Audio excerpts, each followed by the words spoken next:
to give you an overview of the resources which we can use, as we were talking about in the yesterday's meeting. So whenever you have to look up a function in iGraph, so you can simply go to Google and type iGraph Python. You can go to the first link over here.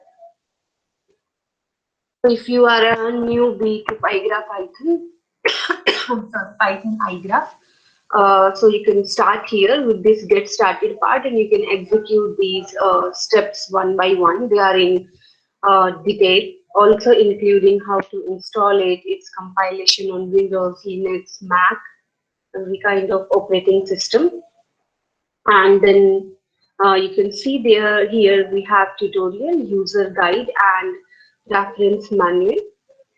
This is for getting started. If you want to look at specific functions, then you can go to this documentation here and go to this reference manual here.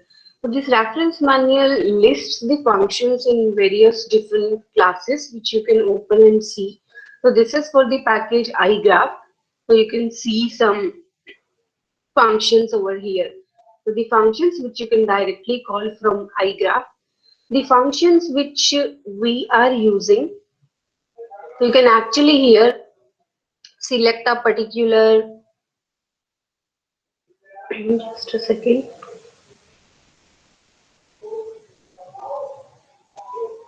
You can select a particular class here and see the functions associated with that class. So most of the times the functions which we are using are either from this graph class or the graph based class. So there are certain functions which are associated with individual vertices. We'll also look at them today. So let's just look at some functions from this class graph. So here are certain examples. So we created these graphs yesterday, the deterministic graph. So all these functions, they exist in this graph class. Furthermore, you can find some more functions which might be useful from a graph theoretic perspective also, like you can compute what are the cut vertices, the shortest path, the extra algorithm is implemented here, and see a few more SD cut. So if you are aware with Milgard max flow algorithms, computing them on a graph, so on and so forth. You see a number of functions here. All those functions which we used yesterday, get adjacency, get ADJ list. You can also get all simple paths from one node to another, so on and so forth. So you can explore these, computing spanning trees and various other stuff here. So you have this one, and then there are certain functions you can find in the graph-based class here. Certain functions might be overlapping between the two. So the famous function which we were using for generating Peterson and Robertson graphs, you can find that here.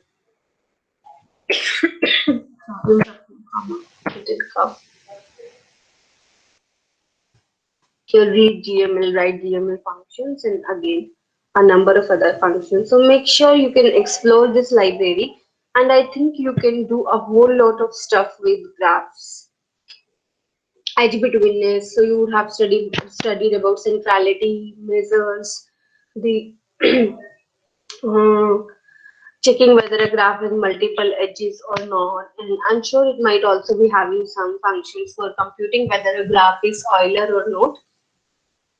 So as Shano ma'am said yesterday, sometimes it becomes difficult to just by looking at this function to understand exactly how to code it, and we end up making some mistakes. So for that, I found this resource here. It's actually a PDF for iGraph library. I'll just share its link in the chat window. It consists of all the functions along with the examples. So for many functions here, so first of all, it describes each parameter in great detail. Furthermore, for some functions, it also consists of some examples for how to execute them. You can find all the functions in this one PDF file over here. And as in always, if you do not find an example, you can always search it on Google. So you can determine how exactly to run a particular function. I'll type the link to this PDF in the chat window. Maybe you can just bookmark it. Okay, so moving to where we left off yesterday, we had almost started with the bipartite graph, but before that, I wanted to show you something. So we were talking about some real-world network generators yesterday, and we looked at this random graph and the scale-free graph, and then the Barabasi-Albert graph. Okay, random graph, small world graph, and then the Barabasi-Albert graph, which is a scale-free network. We were talking about the degree distribution.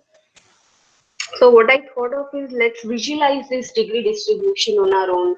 So it is one of the major statistic which is studied on any network, on any data set whenever you start exploring it. So the very first thing which you do is plot the degree distribution, and most of the real world networks have a scale-free degree distribution. So let's actually do that and see that here. What I'm going to do here is I want to plot a curve in which on the x-axis I have the degrees in a graph, and on the y-axis I have the number of nodes having that particular degree. Whatever graph I'm working with, let me copy this graph to my graph. So G is my G underscore random. Uh,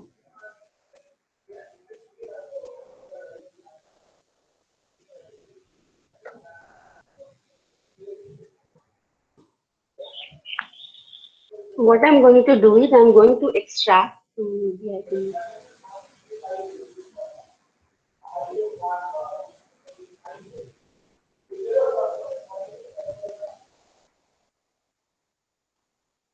Okay, so I'll extract the degree of this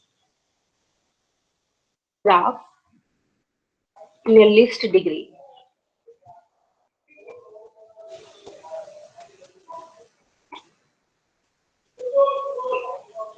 Okay, I need to execute this block once again. So let's actually take a bigger graph here.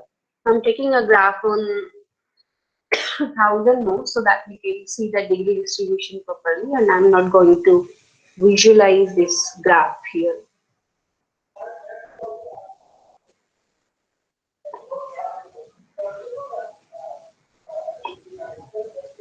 So here you see we have got a list of degrees of various vertices in this graph. So it's a list having 1000 entries. Each entry corresponds to the degree of a particular vertex.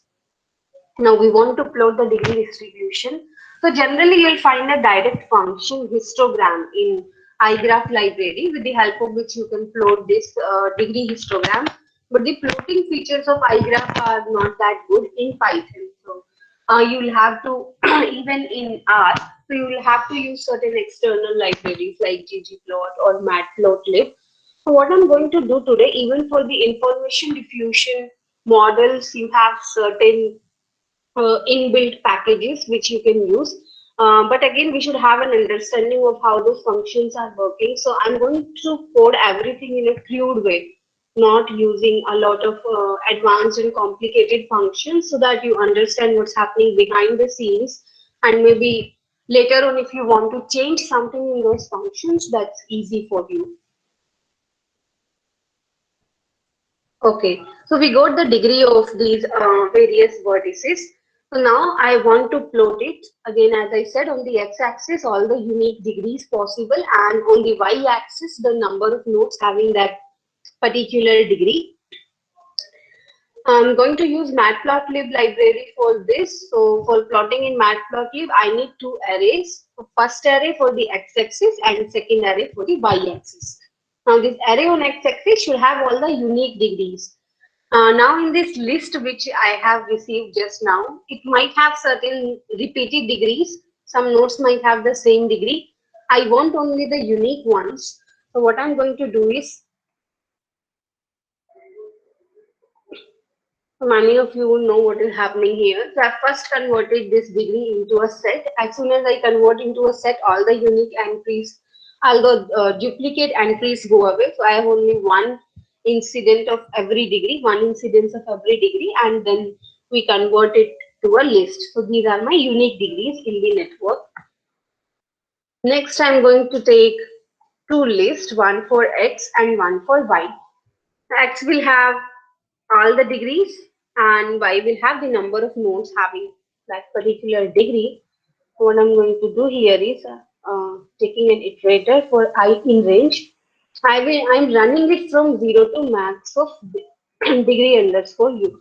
So I'm going from 0 to maximum degree, and then I'm appending this I to X, and in Y I'm going to append how many times does it appear in my degrees. I'm going to do degree dot count I. So I'm going to count this I in this degree over here, not in degree underscore U, because that only has the unique degrees. When I got both of these lists, I can go ahead and plot this.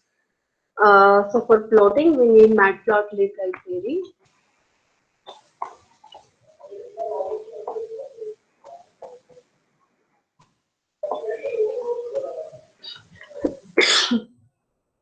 After we have done this, we'll do here plt plot. If you want, you can give x-axis and y-axis some labels. I'm not doing that here. So you can always do plt.x label, plt.y label.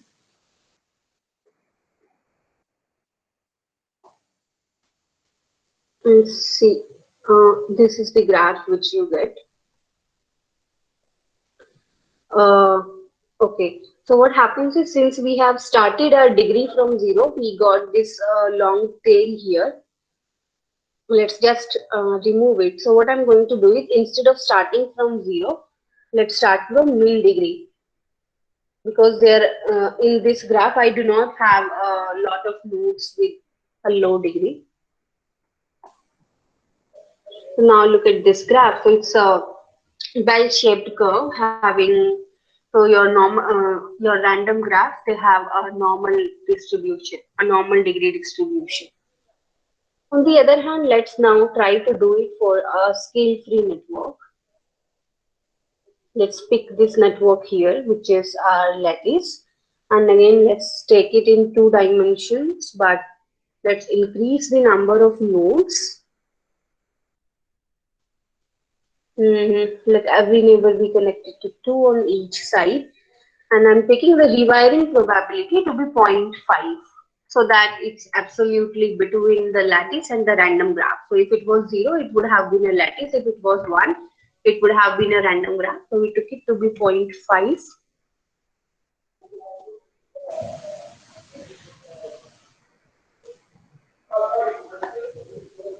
So it's generated, and I'll just simply write here that I'm going to do it on a, like this here.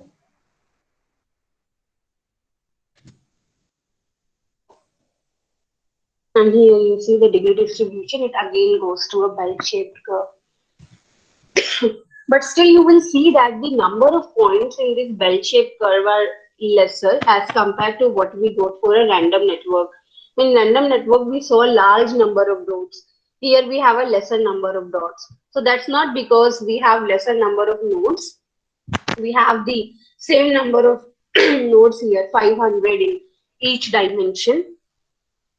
So what is happening is that these circles are overlapping. So there will be a lot of nodes having the same degree in a lattice. So actually, if you decrease this dividing probability, let's go closer towards the lattice. Let's keep it to be 0.1. And now when you plot the degree distribution here, you see the number of points become all the more lesser. So still it's a bell-shaped curve. If you join these dots, but there are a large number of nodes which end up having same degree. If we do it for an absolute lattice, let's say no dividing at all, so as we can expect, every node here will have the same degree. So you actually end up seeing nothing in this plot. So as you will increase this probability from, let's say, 0 to 1, so your curve will start getting will start being more and more of a bell-shaped kind, and the number of points will start increasing as you move from 0 to 1. Before moving to Barabasi-Albert networks, let's actually look at how this curve looks like for a real-world network. So we have used the Facebook network yesterday.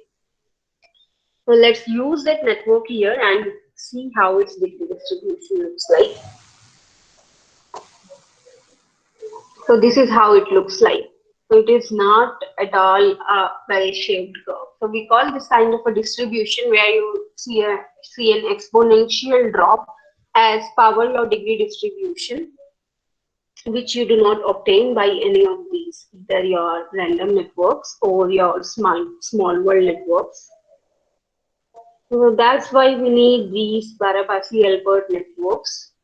So let's say I have 1,000 nodes and uh, every incoming node makes 5 links, let's say. And if I take that Barabasi network here, so this is the degree distribution. So what is interesting in this kind of a degree distribution, it portrays a rich gets richer phenomenon. So there most of the nodes will be poor here. There will be only a few nodes which have a very high degree.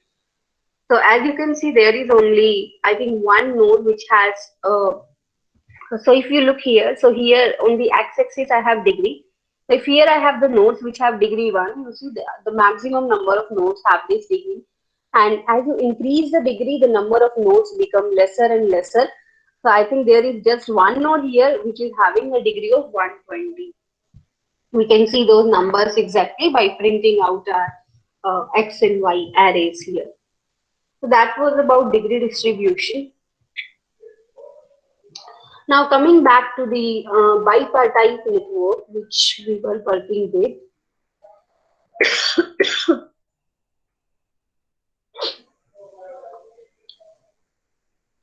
So we were working with this club network where we had 18 women and 14 clubs. One woman can participate in more than one club, and one club can also have more than one woman. So it's a many-to-many relationship. So we looked at this data frame here.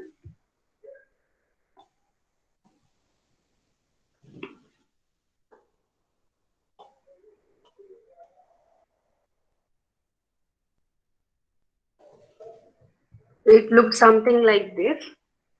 In the zeroth column, we were having the women. In the first column, we were having the events. And our problem was I cannot directly create an edge from 1 to 1 and 1 to 2 and 1 to 3 because both of these ones are different. So the ones in the column 0, they are for the women, and those in the column 1, they are for the events. So I need to do something to this data so that I can actually tell to my system that it's a bipartite network. So what I'm going to do here is, first of all, I need to drop this additional column and just run it again. So here I end up dropping this additional column. So now I have 89 rows. So this bipartite network is going to have 89 edges and 2 columns. So you can actually try to convert this into a tuple and this data frame into a tuple and plot it, but what you end up getting won't be a bipartite network. So what I'm going to do in this case, since I know that this first column has all the women here, and here are the clubs, so I'll add an extra 18 here to the first column. So that 1 to 18 represents women, and after that, if I have an entry which is greater than 18, it starts representing a club. So what I'm doing here is Data frame name is DF. I'm going to look at first column and I'm going to increment every entry in the first column by adding. So now if you look at your data frame, the values in your both the columns won't remain the same. So now it makes sense to convert it into a network. Now we can convert all these rows into tuples and make a graph out of it, like we did yesterday.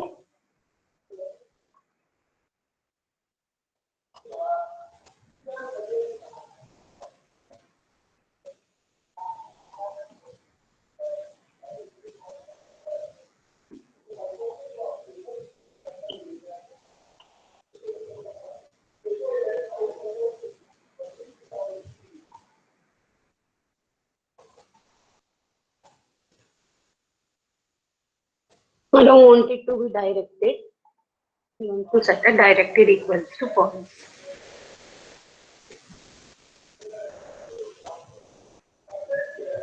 So I got my graph here and let's look at its summary.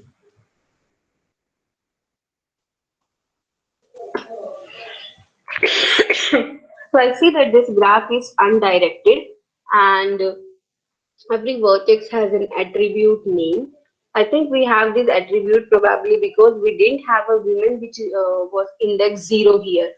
So it again renamed all those vertices and gave them an attribute of name here. 32 nodes and 89 edges. The graph is not weighted since I don't see a W here. And although this graph is bipartite, I still don't see a B here, which would tell me that the graph is bipartite. So that is happening here because this graph doesn't have a type attribute associated with every vertex. So in I graph, a bipartite, as I told you, a bipartite graph, in a bipartite graph, every vertex is an attribute called type, which should be either true or false to represent a particular kind of a vertex.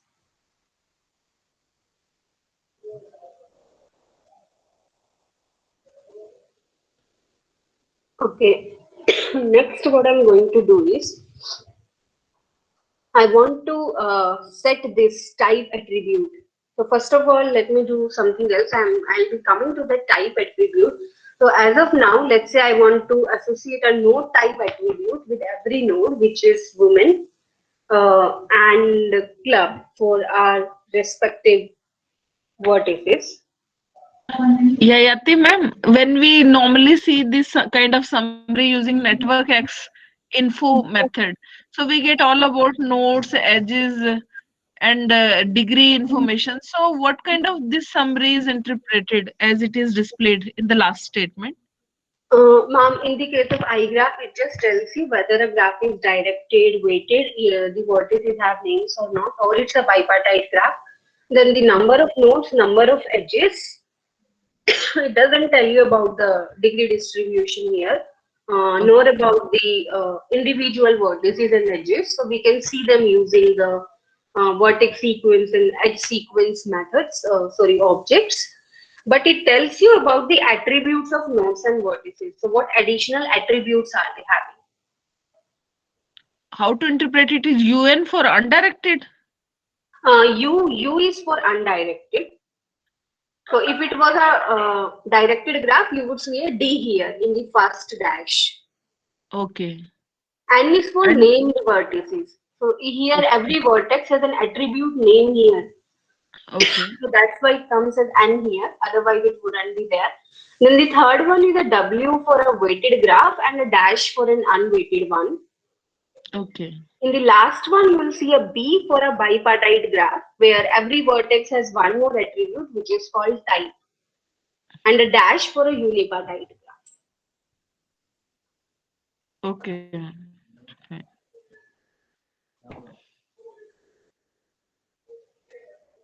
Thank you, ma'am.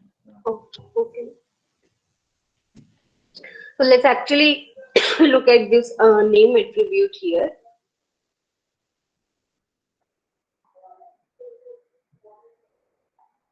what it holds. It consists of the names of my vertices from the original graph. So you see so if you see in this graph, it's not like that my indices 0 to 17 will start belonging to the women nodes and 17 onwards to the club nodes. Rather, every number there has been mapped to an index. So although my 0th node is a woman because it has an index 1 here, my first node here is actually a club because it has an index 19. So 18 plus we were using for clubs. This node here is again a club. So I do not have that kind of linear mapping between the node indices and the names here. So what I'll do here is we are going to set an attribute node type here, which is going to be which is going to tell me whether a node is a women node or it's a club node. I'm going to get all the indices here, all the vertex indices here which belong to women. So 0 should come here. Then the index for this vertex should come here. Index for this vertex should come here and so on. So what I'm going to do here is v dot index for v in. I'm going to select those vertices from here whose name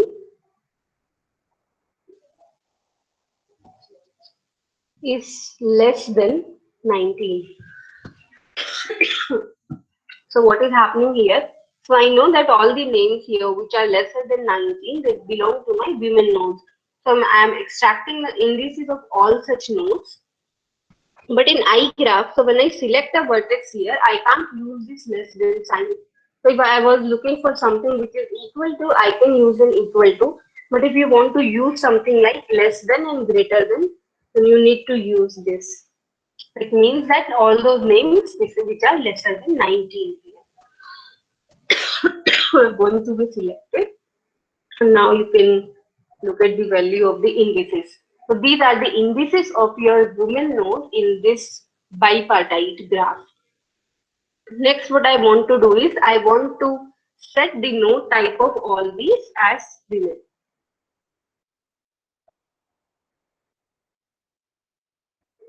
So G underscore club dot VS. So for all these indices I want to do it, I pass this list here. And for all these, I want my node type to be. Similarly, I want to do the same thing with my clubs. So I want my club indices, those vertices whose names are greater than, and I'll have an 18 here. You can see all these club indices here now. So these are all the indices in our graph which belong to the clubs. And I can set the node type of all of these to be club. Now for every node, I know whether it's a woman or it's a club. Now to visualize this graph, again I can use the same logic. I want the women and clubs to appear in different colors and different shapes. We can do that.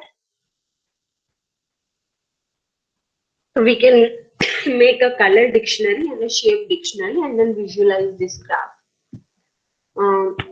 Do you want me to do that or tell me if I shall skip that? Or if you want to take some time and do it on your own, you can also do that. So the same way we did yesterday for the gender thing there.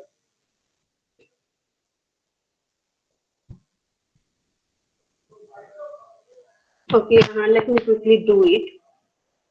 I'm going to take two dictionaries here. So the first one is a shape dictionary, which tells me the shape of a node.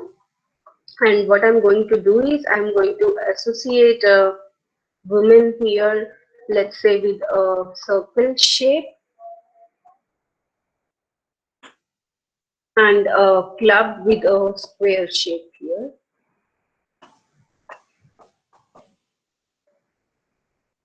Then I can set a shape attribute for every node.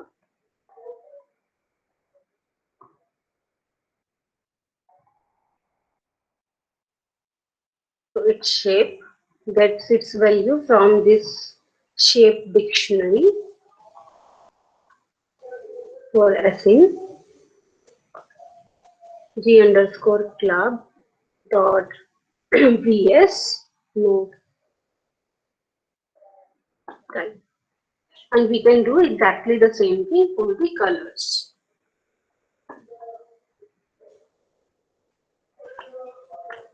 So taking a color dictionary here. So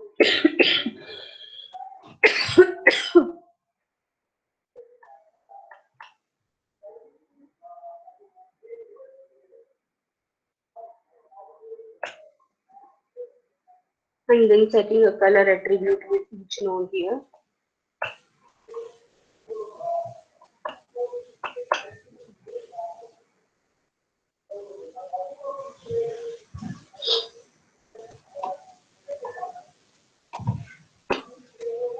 Let's just plot this. You can see here, you get this graph here. So you won't see any edges. So something has gone wrong here, slightly wrong here. Let me just check it.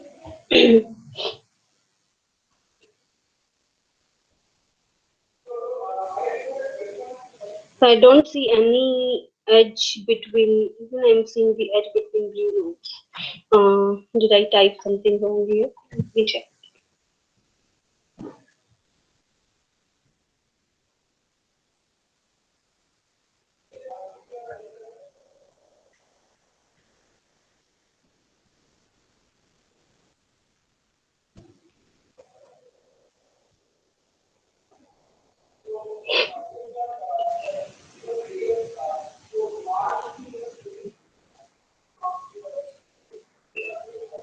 Let me print both here, figure out what the problem is. We have the women index and the club index here.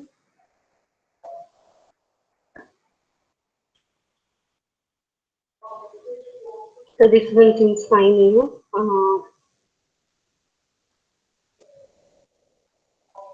nothing is overlapping here, right? And then for the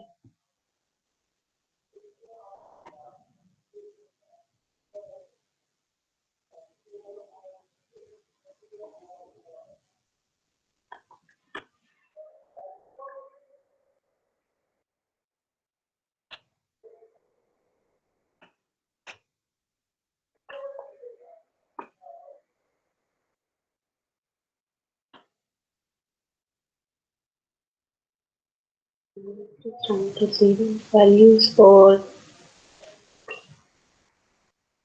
this node type here.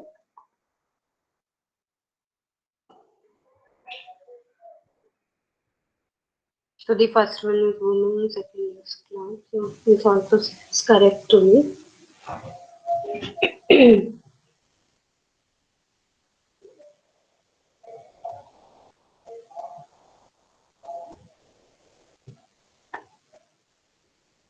Okay. So we have this shape dictionary here.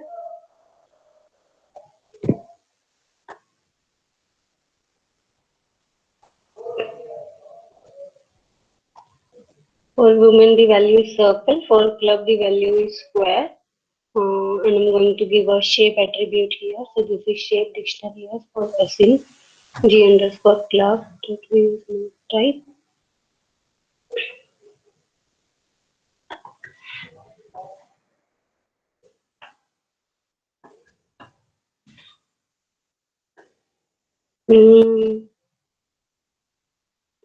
Let's bring the edges here. So it appears in that in this network there are certain edges between. Okay, now uh, okay. It's actually because of how this graph appears. So it here appears that I have this edge here between the two women nodes, but it's not like that. It's actually running from this blue club over here. So this edge is coming from here. So it's giving us a false visualization. It is appearing as we have some edges between women and women and clubs and clubs, but actually it's not like that. So you won't actually see an edge between two women and two club here. Let me see if I can change its layout.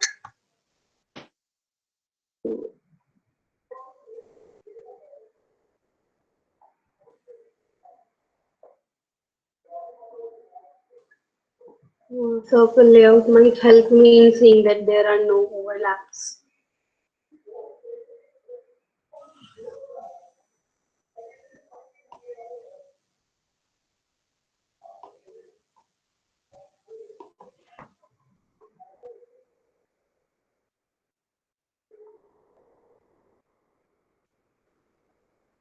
Okay, so it's actually B box and not box. So that was what I was doing incorrectly yesterday. So if you want to change the size of this figure, you can use this.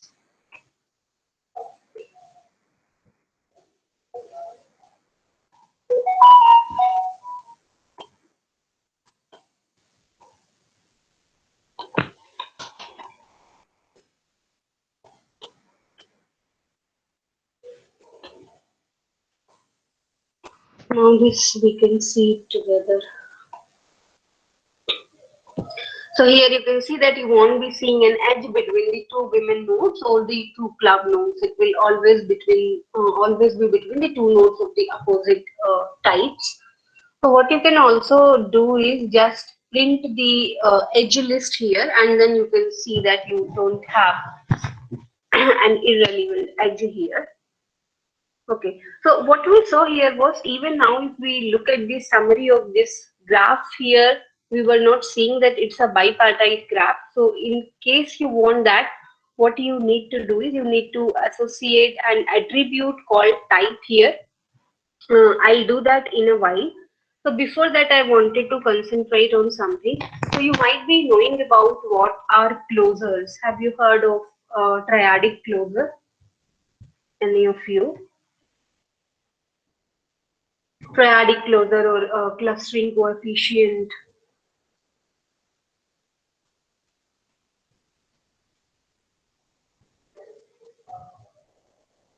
Whenever we talk in social networks, we have three kinds of closure. So if you go by any standard textbook, you'll see we have three kind of closures. First is the triadic closure, second is the focal closure, and third is the membership closures. And they are very interesting in the sense that they help you predict the future edges in a network. So it can be, in the case of Facebook, it can be link prediction and predicting a future friend. In the case of a bipartite network, or a better example of a bipartite network is the product sale network on Amazon or Flipkart, where you have edges between people and products. If a person buys a particular product, so this kind of a network will be bipartite, and here your membership closer will help you determine which future product a person might want. So you can help these in recommendation systems. Focal closer is again back to if there are two people and they are essentially buying the same product on Amazon. So more in this sense here, let's say if there are two ladies which are repeatedly going to the same clubs, so they have 5 clubs in common, so there is a good chance that they will become friends in future. So we talk about these triadic closure in the normal social networks, where if I have two common friends, there is a good chance that both of them will become friends with each other. Focal closure is used in the sense that in this network, if you see that there are two females which are a part of multiple clubs together, then there is a good chance that they are going to become friends. And then a membership closure might be difficult to interpret from here. So assume that in addition to these bipartite edges, you also had an information about which woman is a friend with which other woman. So let's say I had a different kind of different type of edges here, which would be running between these pink nodes here and tell me which pink nodes are friends with each other. That will be useful in the sense that assume that this pink node here, it's visiting this club here and it is a friend with this pink node over here. then there is a good chance that this pink node will also subscribe to this club or visit this or will visit this event. So that kind of a closure is called a membership closure. Membership closure. So let's actually try to figure it out that if which are the women which goes to the same club often and are more prone to becoming friends with each other. So bipartite networks and friendship networks, they sort of tend to be connected in that sense. So what I simply need to do is I need to figure out the neighbors of I'm going to take each W1, W2 pair. W1 is women 1, W2 is women 2. And for each pair, we are going to look at how many common clubs are they visiting. And the two women which will be visiting the most number of common clubs will tend to be friends with each other. So for that, I need some loops here. This loop I need only on the women nodes. I've extracted only the women indices here and then a second loop here.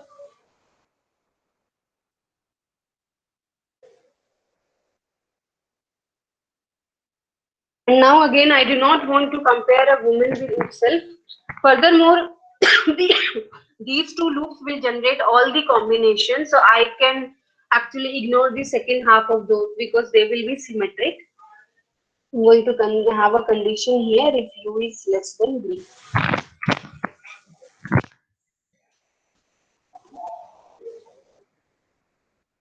What I'm going to do here is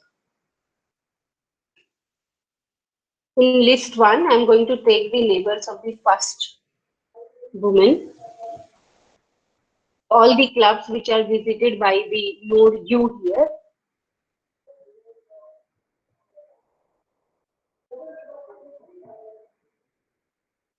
This is the function which will give you the neighborhoods of a particular node.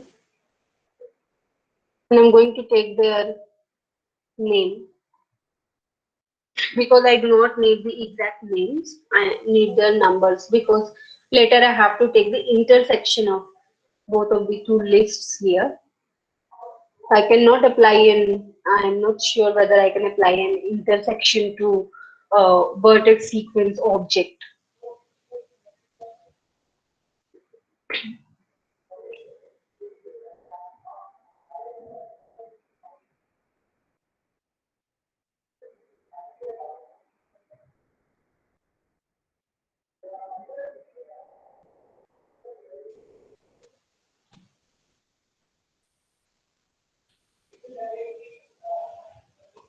And what I want to see here is the intersection of both of these. So I want a U here and maybe a comma.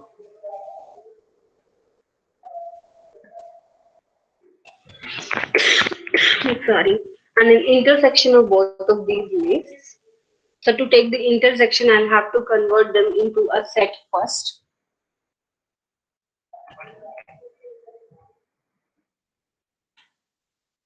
So this is my intersection operator.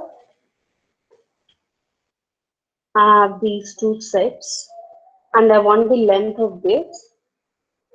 So converting this set back to a list here. I think we can apply the length function directly to a set as well. So length of this. Hope I didn't do something wrong here.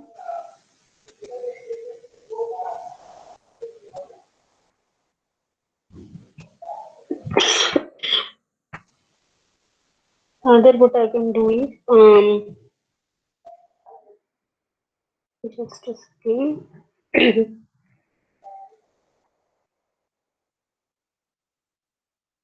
So I have this set of LST1 intersection, set of LST2 here.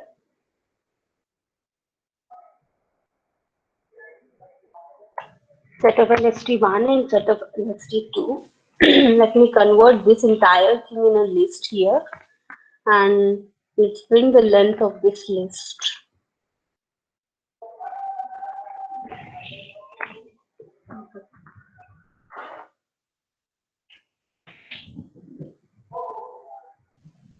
and one for the print. Okay, so in U and V, I want their indices here, not the exact vertex. So it tells me that these are the indices of the vertices. So 0 and ninth vertex, they have 6 clubs in common. 0th and 11th vertex, they have 7 clubs in common. So these are not the women names, these are their indices, the vertex indices.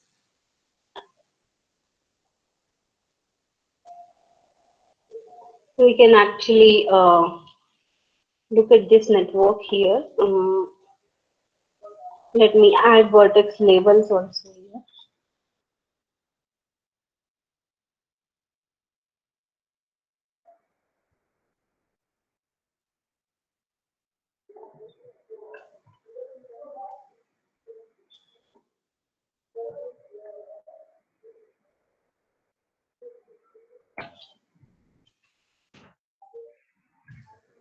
Okay, so here we see that the maximum number we got is, I think, 7 here, which appears between the 0th and the 11th vertex. So if I go back to my network, so here I have the 0th vertex and here I have the 11th vertex.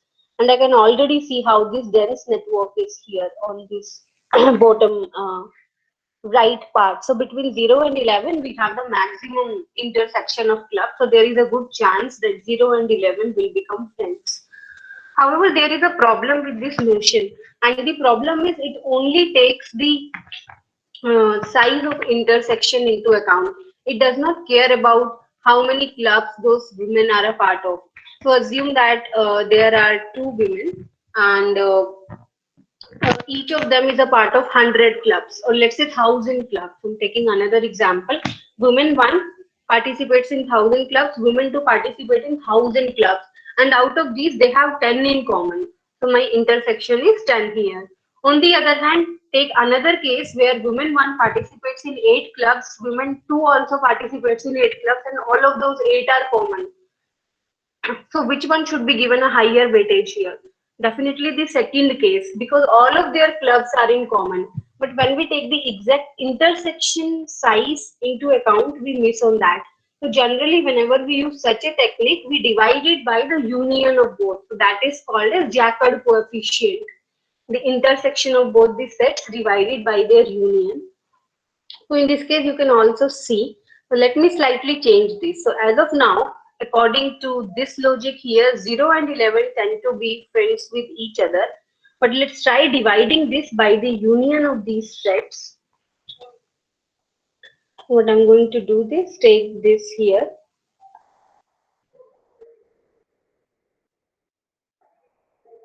and dividing it by the union of these sets. Now you can see that these values change. So still 0 and 11, it gets the value 0.7 when we divide it by union. But when you come down,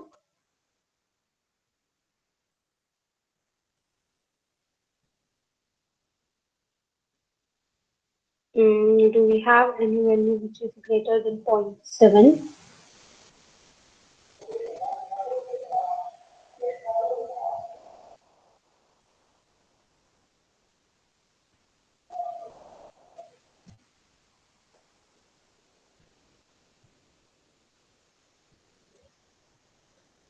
Okay, so in this particular case also 0 and 11 wins.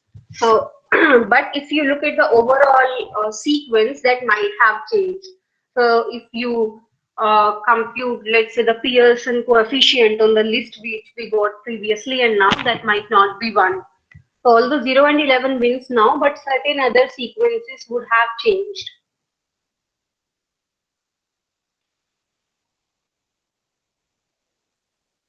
So we can actually print both the values and then look at it, how it is changing.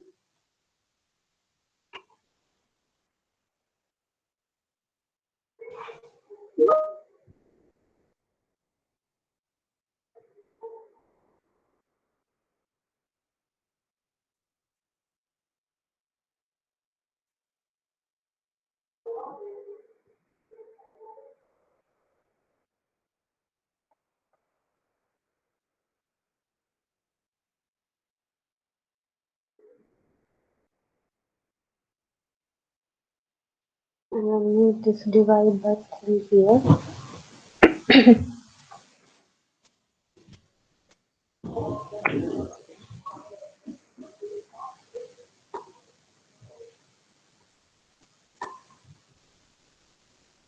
Okay, so if you see it now here, uh,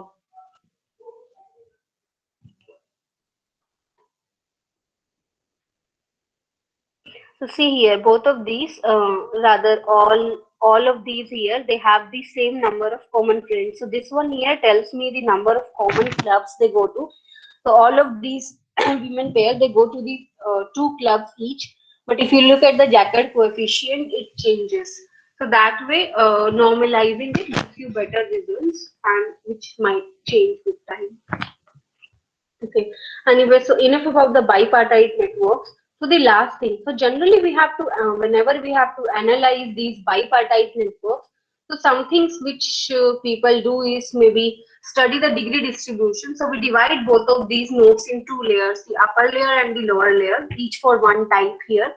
And then you can separately study them. That is, you can study the degree distribution of the first layer nodes, degree distribution of the second layer nodes, so on and so forth. But another method which is also commonly used is convert this bipartite network into a unipartite. That which says, let me have an edge only between two women. So let me erase all the clubs from here and let us have edges only between the women. And how will you do that? I'll have an edge between two women if they share at least one club in common.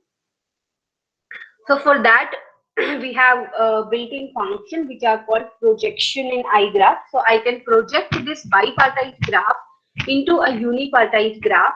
But in order to do that, first of all, I'll have to give each of these vertices here a type attribute. So what I'm going to do here is for every node, which is a woven node, let's say I'm going to give it a type which is true. So this type attribute should take a Boolean value here, true or a false. So true for women and let's say false for clubs here. Now if I look at this summary of this graph here,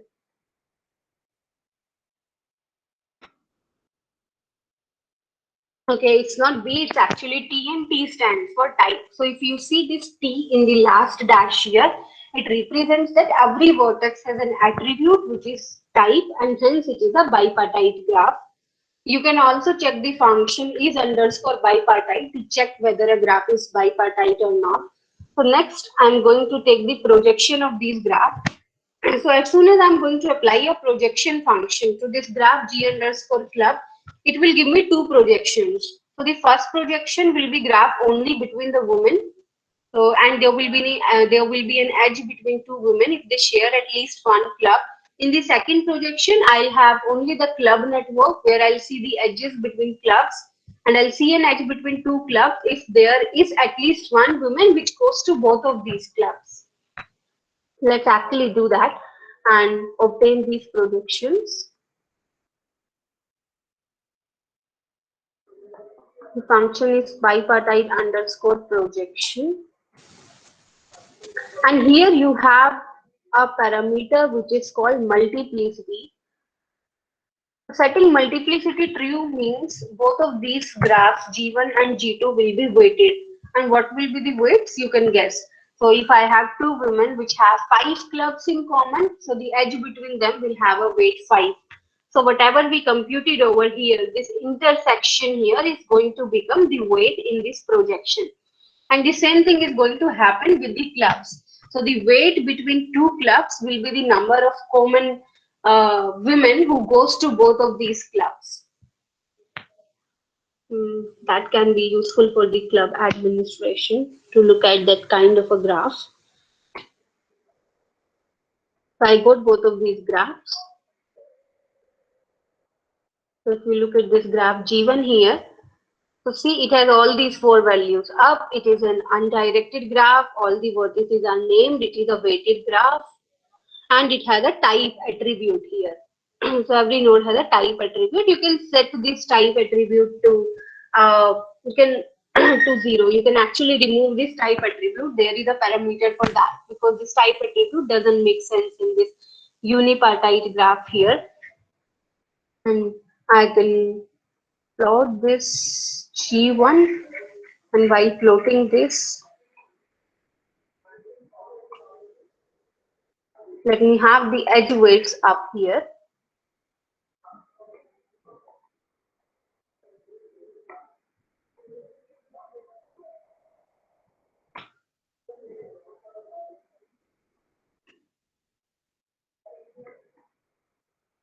So look at the graph here. See, every edge is weighted. So this graph here is the graph between the clubs. So you can see if I look at these two clubs here, this one and this one, so they have 8 women which are visiting both of these. I think, and that is the maximum value probably. And in this similar way, I can see the graph between the women nodes here. So this is a unipartite graph between the women nodes, also telling me how many clubs they have in common. And as we can see, this network is quite dense as compared to the club network over there. And then you can do the usual things which you do with a unipartite graph to study this network. You can look at the transitivity, clustering coefficient, degree distribution, diameter, average path length, and what else? Different centrality measures and stuff like that. So this was mostly about the bipartite networks. Now we'll shift our gears and we'll start talking about the information diffusion models. So we have till now we have seen how do you create graphs, how do you visualize them, assigning nodes and vertices, some attributes. Um, now we'll see how we can use all this logic to actually model a piece of information which is diffusing on this network. So before that, before starting with that, let's in general talk about certain diffusion models. So whenever we have a network, we do not always need to have information spreading models because information is not the only thing which spreads on these networks. There are a lot of other things which spread. So in general, let's do some theory and let's talk about some diffusion models which run on networks and which always need not be about an information. So just give me a moment, I'll change my system and join from my iPad.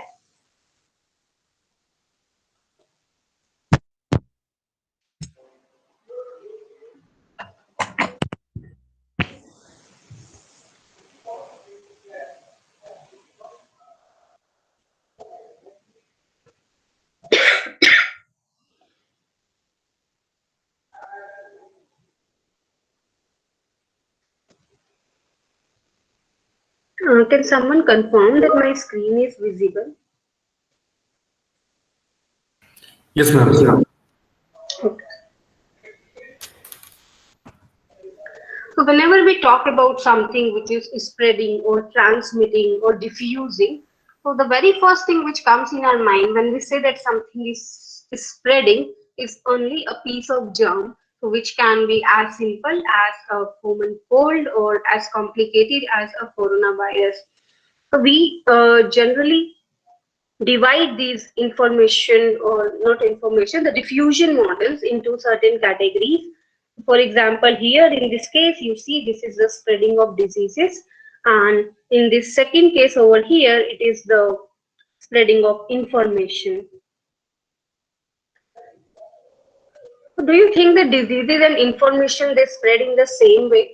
So we are going to build some models. So some for the spreading of diseases, some for the spreading of information. Both of them are on some network because diseases they transmit through the physical contact. So I'm going to have a network which represents the context between people. So I have all the people sitting around here and I'm going to have an edge between two people if they came in physical contact with each other. So that's the case with diseases. In the case of information, it can be the different Facebook accounts if I'm talking about virtual information, and I'm going to have an edge from one person to another in case they are friends, because if they are friends, whatever one shares goes to the other person. So can I use the same models for their modeling? Are there any differences between the spreading of diseases and information? Would anyone want to answer? So there are actually some fundamental differences between the spreading of both of these. So if we talk about diseases, it's mostly uh, physical phenomenon which happens on a body level. But if we talk about information, it is something which is related to sociology and psychology. So let's take an example. So I call it the big boss house analogy. So assume that all of you are the participants in a big boss house. Your phones and other devices, they have been taken away by the owner of the house. And the only way you can talk to each other is by physically meeting with each other. Now in this big boss house, there are two things which are spreading. So the first is a deadly piece of germ. So whenever you meet any other person here, that piece of germ can be transmitted to you. And the second thing which is spreading is, let's say, an information about a vaccine that will kill this germ. So what do you think will spread faster? So whenever a person meets you, first of all, he can transmit the germ to you, or secondly, he will just ask you, I have this vaccine in my hand. It works against this germ. If you allow me, I'll inject it in your body. And if you allow him to inject, it means that vaccine has actually spread in that network. So what do you think will spread faster, whether the disease or this vaccination phenomenon? Disease. Why disease? Uh, because it don't have any security sort of, or vaccine will kill the germs. That's why. Okay. Uh, so one thing here is, so whenever I talk about a disease, so let's say you come to me and you are sick and you sneeze on my face. I have no choice here. The transmission of a disease is a purely physical phenomenon. So there is a good chance that I'll get that disease. But if somebody just comes to me and says, I want to inject it to you and you'll be free of the disease, I'll be skeptical about that. I can't allow that person. So assume that somebody just walks in with an injection in your home and says that. So that's actually happening today in our country. So there are some people who are actually going and getting the vaccination done, and there are some others who are opposing it. So the political debate aside, so that is what happens. So whenever it's about adopting a particular vaccine, so it has less to do with a physical phenomenon, more to do with our minds. So what is happening is, if only one of my friend comes to me and says that this vaccine is safe, I might not believe him. On the other hand, if it was a disease and if he would have sneezed on me, I was not having a choice. So that is the difference between the two. So for some people, it might require another 10 people around them to be vaccinated for them to actually be ready for a vaccination. For a few others, it might be 100 people. Few others might never get ready. Few others might be ready in just one attempt. So that happens when we talk about the diffusion of information, which is very different from the spreading of a disease. Hence, we need to use two different kind of models for their spreading. So just a small figure I put here for this understanding here. So this person here, in the case of an information, he says, but nobody else is doing it this way. So you alone are not sufficient to convince me. Let's go and let's ask few other people. But this person cannot say this, but no one else has this disease of now, so I reject it. That's the difference between the two. And that is called social reinforcement in slightly technical terms. So for an information to get adopted, or let's say for buying a new iPad or a new brand of something, we need social reinforcement. And just what I would say, one exposure is not sufficient. However, in the case of diseases, one exposure might be sufficient. Uh, so when we talk about modeling diffusion, there are two things which we are going to do. First is the spreading of diseases, and second is the spreading of ideas, innovations, or behaviors. And we have these four kinds of models which we can use for them. So for the diseases, Again, so assume that I want to model this. So it applies to any model. We have a lot of models in the world, and the only way the models are created are in the exact way how Richard Feynman he described how physics works. So some of you might have read it in the book of physics. He says that to model how nature works, nature is like a game of chess. So if you don't know how to play chess, you just see two people watching it and then create the rules. So from what you observe, you create the rules, and that is how we create the models. We see what is actually happening in the real world, and then we try to capture it in theory with the help of certain well-defined principles. So how do I create a model for diffusion of diseases and a model for the diffusion of ideas?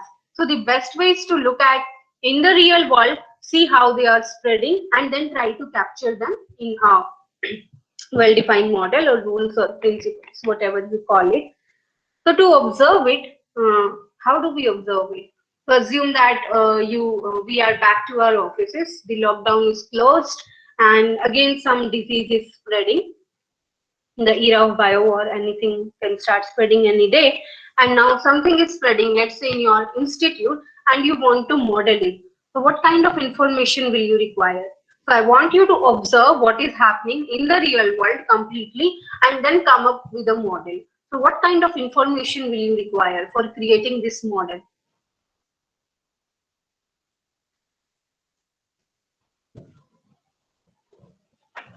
So the very first thing is the network on which something is spreading. So we should know who is connected with whom.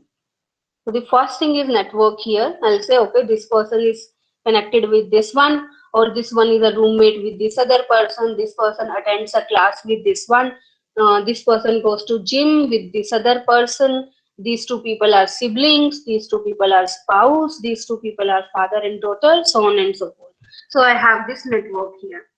So that is the first thing, which tells me what are the possible paths for diffusion of anything, which can be a disease or an idea. And then the second thing is what is actually happening. So let's say on the very first day, this person here has got the disease. So I need a timestamp data that at T0, my 0th node was infected. Then at T1, these two nodes got the infection, 1 and 2.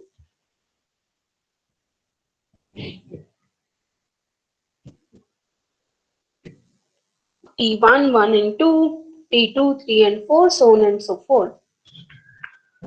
And I need to know that 1 and 2 got infected from 0, and then 3 got infected from 1, let's say 4 got infected from 2. And when I have this entire information, I can then work towards a model. Now the problem is getting this information here is easier in the case of spreading of information. And that too has become easier only after we have these virtual platforms like Facebook and Twitter. Because if I talk about Facebook, it's not the common public. The Facebook might have this data of who is connected to whom. So Facebook has its friendship data. Facebook has this network. Furthermore, in Facebook, it's explicitly visible who shares whose information. So you have those well-defined pathways. Person A shared post from person B. So you have these kind of edges also for an information diffusion network. Online information diffusion, let's call it. But what about diseases? We do not have this information. So first of all, in the case of diseases, getting this network in itself is very difficult. Why? Because you should have an edge between two people if they sat in an auto together.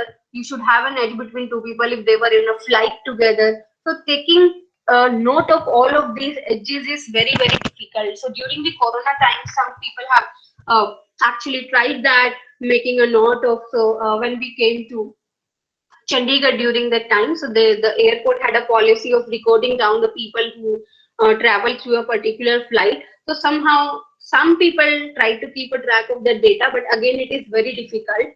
So first of all, this network is very difficult to get. Even if you get it, this network is changing very, very fast. So a Facebook network doesn't change this fast this network does. So we don't have this network. Assume that we get this network by some hook or crook. There is a machine which does it for us. In that case, getting this information who caught virus from whom is again very difficult. So when I was in my fourth standard, there was this eye flu which was spreading, and three other people in my family they had eye flu. The very next day, I also caught it, but I do not know from which edge, which was the edge, whether it was my dad, mom, or brother. So both of these information are not available. So in the case of diseases, there are certain models we have been using from like thousands of, I won't say thousands of, from a whole lot of years. So the first one, they are called compartmental models. How do you actually go around building a model if you do not have the network? So we have some basic underlying assumptions when we work with these compartmental models. So as the name suggests, you have certain compartments, as you see here in this figure. So this model is called SIR model, where people can be in any of these three compartments at any time. The first one is a susceptible, second is a infected, and third one are the recovered. So all the people who are susceptible means the people who have not yet caught the disease, they are going to be here, sitting in this chamber over here. Then there would be some people who would have come in contact with these susceptible people and would have gotten infected. So they come in this infected region, and then there will be certain people who would have recovered. So they come in this chamber over here. So it can be either recovered or removed. So we use this particular model for those kind of diseases where a person at the end either he dies because of the disease or he acquires a permanent immunity against the disease. So these people who come in this recovered chamber, they are never going to move to susceptible again. Now the disease cannot impact them. So ultimately in the population, everyone will move from susceptible to recovered, where recovered might represent a state of immunity or a state of death. Next, we have certain differential equations which describes how the people move across these chambers here. So now what is happening here? We have certain people who are susceptible, we have some people who are infected, and since we do not know the exact network between them, so I don't know which susceptible person is connected to which infected person so that the disease diffuses through that path. We make a common assumption here, and the assumption is every susceptible person is connected to every infected person. So if there are S number of susceptible people and I number of infected people, I'll assume there are S into I edges over here. So everyone here is connected to everyone here, and the disease can diffuse through any of these paths.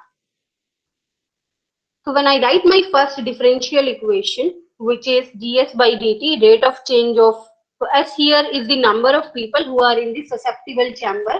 I am writing ds by dt. So number of people in the susceptible chamber, they are always going to reduce because more and more of them will become infected. So for that I have a, let me rather write here, proportional to minus, and what is the rate? This rate will be proportional to the number of these connections here, and the number of connections is S into I.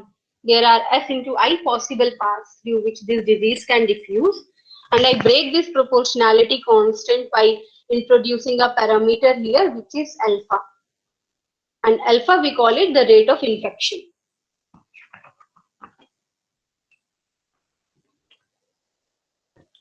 So all these people who move from susceptible chamber to the infected chamber. Now, when we write it for the infected chamber, what is happening in the infected chamber?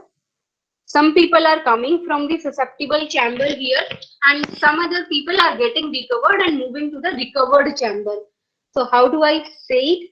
So, it has a plus alpha Si for the people who are coming from this chamber, susceptible chamber, minus beta I.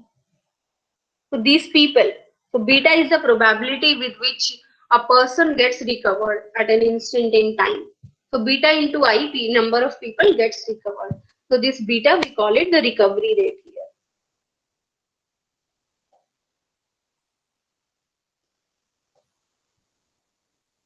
And what is going to be dr by dt? In recovered chamber, people are always going to come. Nobody is leaving from here. So it's always going to be positive. Going to be positive beta into I. So this is how you model it, and these models are even used till today. So if you go to Google Scholar and look for this, look for some papers which tells you how COVID-19 has diffused, you will see a number of models. So they won't be exactly SIR model. They will be something like MSEIR or some extra terms included here. We'll talk about them in a while. So this is the most basic one over here. How do you know whether a disease is going to be an epidemic or not? So here we got three differential equations. So assume that I compute the infection rate for a particular disease by looking at some initial data and the recovery rate. Now my next aim will be to predict whether this disease is going to be an epidemic or not. Now how do I predict that? So that will happen if the rate of change of this Ma'am, through maxima or minima, can we find out? Second derivative, if you could Yes, talk. exactly. Would so no, not that second derivative.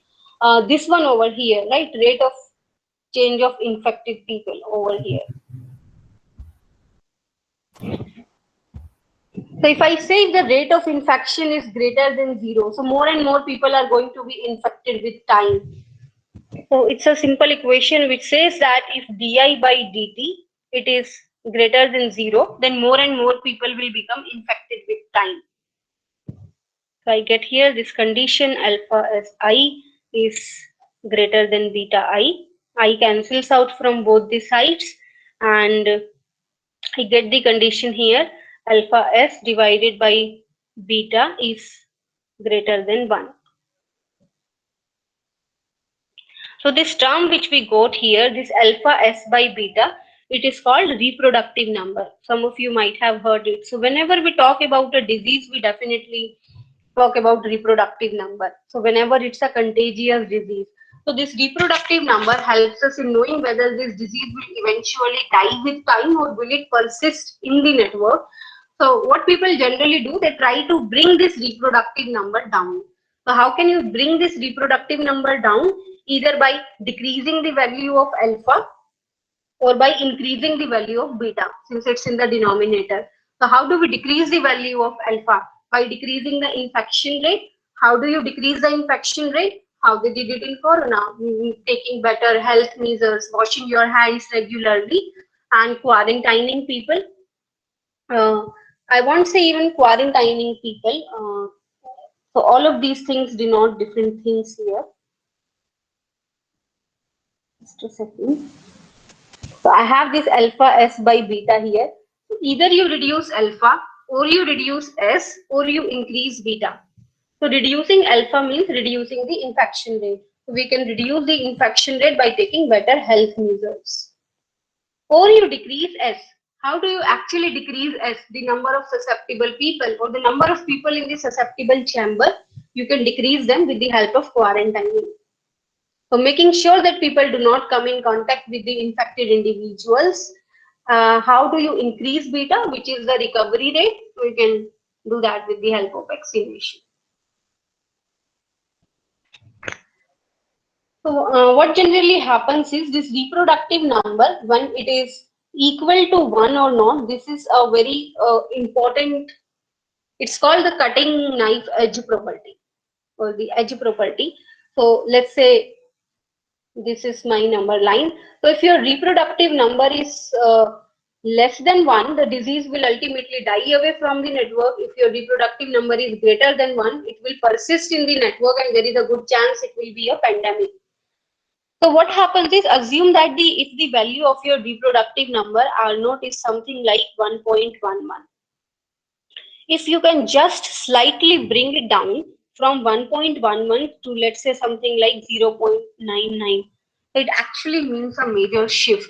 It actually means that you have changed something which was a pandemic into something which will be eradicated. So we have actually nice derivations for this one. We can do them sometimes later. Yeah, much more to cover. Okay. So the first one was the compartmental model for modeling the spreading of a disease. The second one is the branching model. When we work down on new models, we always try to lift certain assumptions from the first one and try to make it more realistic.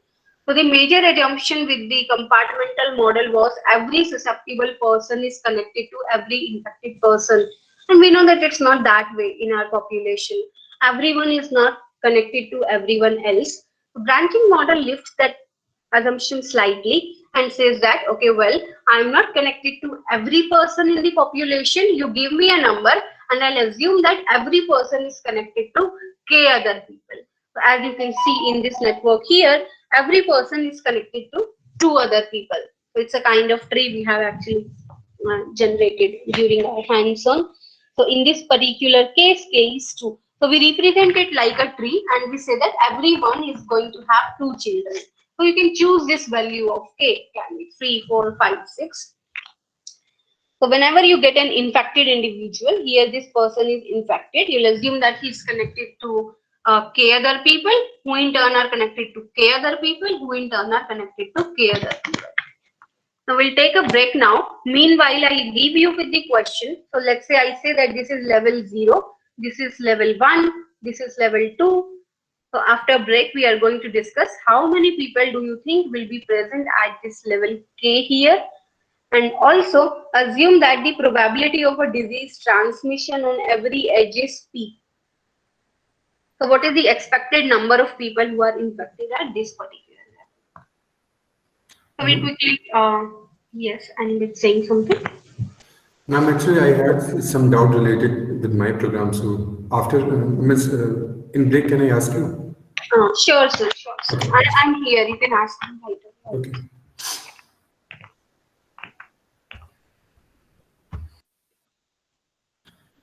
So may I, ma'am? Yes, yes, sure, sir. Okay. Ma'am, can I share my screen? Yes, sir, sure. Okay.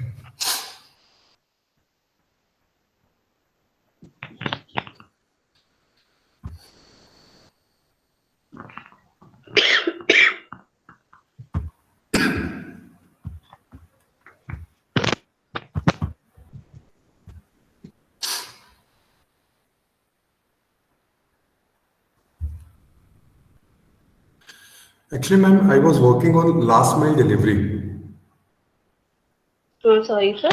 Ma'am, I was working on last mile delivery where I need to define the delivery point for different vehicles. Okay. So I used via OR2 library just to find out the say we have 4 delivery agent and we have 50 number of delivery point.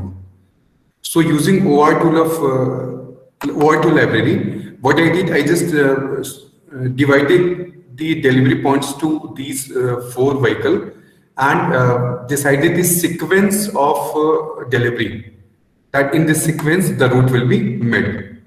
Let me show you the output. Yeah.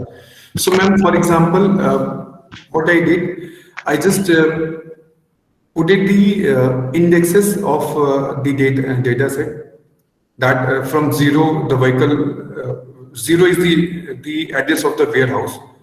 So from Okay. 0 the vehicle 0 will move to 8 index, then after 27, then after 47, and then after 45, and then its delivery is over. Likewise, likewise, I made the sequence for vehicle 1 and then vehicle 3 and 4. And Okay. just I'm showing you the data set. Okay.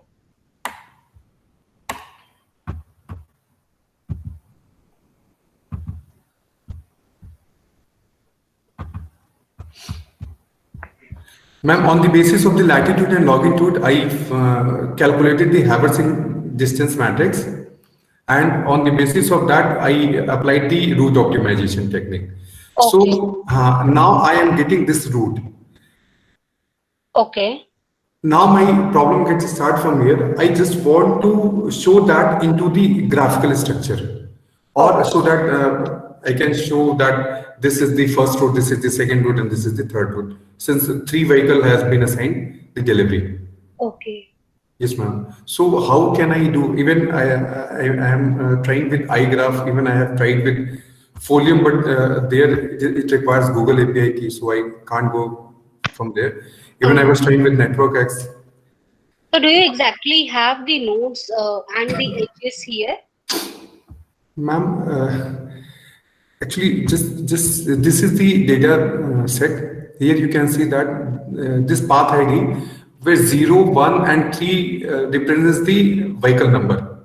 Okay. And this route represent the delivery point, index of delivery point. Index of delivery point. Yes, Okay. ma'am. On the basis of these two columns, these sequences has been made. Or you can say on the basis of these sequences, these column have been made. Okay. Okay. Can you Mhm. come back to this term? Yes. Yes. So here, this is your vehicle 0. So it Yes, goes ma'am. from position 0 to position 8 Yes, ma'am. to position 27, so on and so forth. Hmm. Uh, so what we can do is probably represent, you want to represent these positions as a graph. Yes, ma'am. Okay. Uh, so we'll have to look for whether there is an API which can portray so it's all the positions are in India, or let's say which can portray a world map and then put the nodes at the specific edges. Ma'am, Uh, actually, if I'll be doing so, that I need API key. okay. Then I did That another. is, I have actually seen that. That is very much possible in R iGraph. And then it should be possible in Python iGraph also. Uh, But I'm not getting the way. That's why. maybe I'll look for it and I'll send you the link. So Okay, ma'am. I have done it some time back. I think it was in R iGraph. So what you can do is given these latitudes and longitudes, so assume that simply assume that you want to create a map of India, and in that map of India you want certain nodes, and these nodes should be located in specific cities. So how do you do that? I think that is exactly what we are looking Yeah, for. ma'am. Actually, I have taken the latitude and longitude of Ghaziabad, and Mhm. on the basis of that, I made this even these even I have implemented that on the Tableau also. There, the route is coming, but the fact is that I need to implement it on Python. I have to wait. The first thing that if I'll be able to generate the graph of this route, and Okay. second option is that I just implement on Tableau and if I'll be able to integrate with Python. So, ma'am, if the first option could get succeeded, then it will be, very beneficial for me. Okay, I just got it. Can you leave your email ID in the chat box? I'll look into it and I'll get back to you. There should definitely be some APIs and some methods to do that.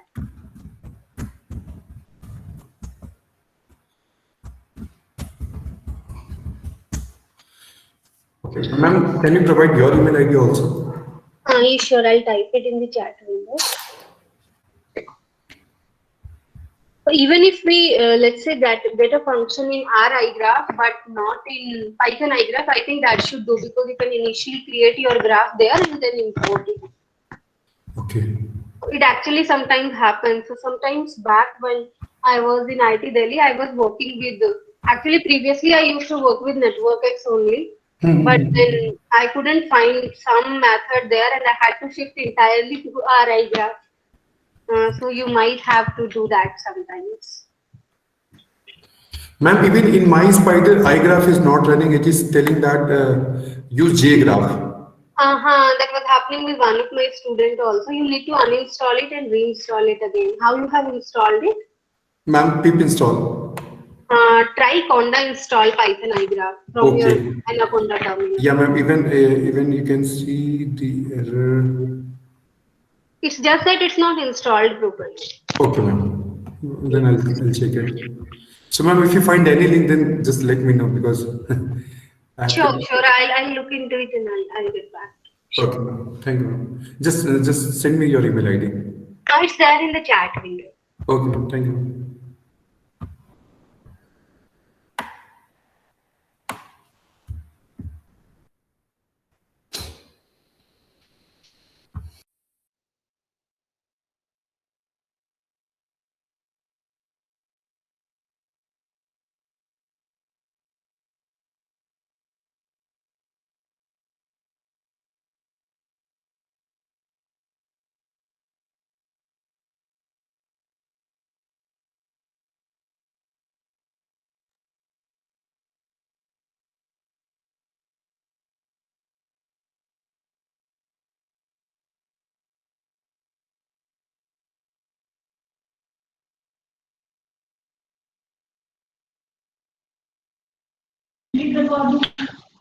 So, ma'am, we are taking a break, and at 11:30 we will start again.